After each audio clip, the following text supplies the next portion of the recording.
ಕರ್ತವ್ಯ ನಿರ್ವಹಿಸಿದ್ದಾರೆ. ಇವರು ಉಪ್ಪಿನಳ್ಳಿ ಗ್ರಾಮದ ಶ್ರೀನಗರ ಹರೀಶ್ ಆಚಾರ್ಯರವರ ಧರ್ಮಪತ್ನಿಯಾಗಿದ್ದಾರೆ. ಇವರಿಗೆ 2 ಪುತ್ರಿಯರಿದ್ದಾರೆ.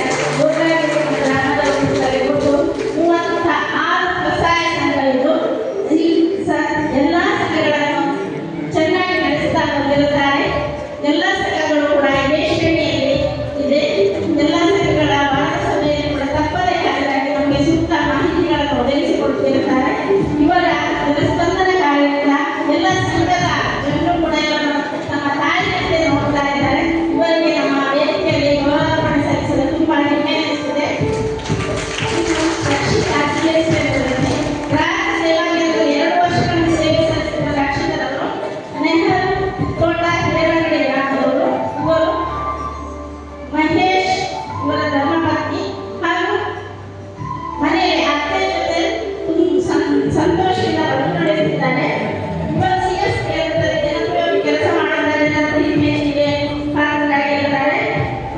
ವರದಿಯಲ್ಲಿ ಹೇಳಿದ್ದಾರೆ, ಆಯುಷ್ಮಾನ್ ಕಾರ್ಡ್ 515, ಪಾನ್ ಕಾರ್ಡ್ 230, ರಾಷ್ಟ್ರೀಯ ಪಿಂಚಣಿ ಯೋಜನೆ 14, ಈಶ್ರಮ್ ಕಾರ್ಡ್ 140, ವೆಹಿಕಲ್ ಇನ್ಸೂರೆನ್ಸ್ 15, ಪಾಸ್ಪೋರ್ಟ್ 24, ಹಿಂಗ್ ಜ್ಯೋತಿ 114, ಸಿಎಸ್ಸಿ 23, ಪ್ರಧಾನಮಂತ್ರಿ ಫಸಲ್ ಬಿಮಾ ಯೋಜನೆ 35, ಸಿಬಿಲ್ ಸ್ಕೋರ್ 17, ಪಿಎಂ ವಿಶ್ವಕರ್ಮ ಯೋಜನೆ 32 ಹಾಗೂ mobile TV recharge current bill ಇತರ ಸೇವೆಗಳನ್ನು ಇವರು ಉತ್ತಮವಾಗಿ ಸಿಎಸ್ ಕೇಂದ್ರದಲ್ಲಿ ನಿರ್ವಹಿಸ್ತಾ ಇದ್ದಾರೆ. ಇವರಿಗೆ ಗೌರವಾರ್ಪಣೆ ಸಲ್ಲಿಸ್ತಾ ಇದೆ. ಇವರ ಭವಿಷ್ಯ ಉತ್ತಮವಾಗಿದೆ ಎಂದು ನಿವೇದಿಕೆ ಮುಖಾಂತರ ಹಾರೈಕೆ. ವಸಂತಕಾಲ ಬಂದಾಗಲೇ ಕೋಗಿಲೆಯ ಮಹತ್ವ ಗೊತ್ತಾಗುವುದು. ಇಂತಹ ಸಂದರ್ಭದಲ್ಲಿ ಇವರನ್ನು ಸನ್ಮಾನಿಸಿದಾಗಲೇ ಇನ್ನಷ್ಟು ಅವರಿಂದ ಫಲಶ್ರುತಿಯನ್ನು ಸಮಾಜ ಪಡೆಯಕ್ಕಾಗುವುದು. ಕೆಲಸ ಮಾಡಿದಾಗ ಗುರುತಿಸುವುದು ಧರ್ಮವಾಗಿರುತ್ತದೆ. ಅದೇ ನಾವು ಗೌರವವಾಗಿರುತ್ತದೆ. ಈ ನಿಟ್ಟಿನಲ್ಲಿ ಧರ್ಮಸ್ಥಳ ವೇಣುಮತ ಸುಂದರ ಸಾಗರದಲ್ಲಿ ಹನಿ ಬಿಂದುಗಳು ಸಹ ಕೆಲಸ ಮಾಡುತ್ತಿದೆ.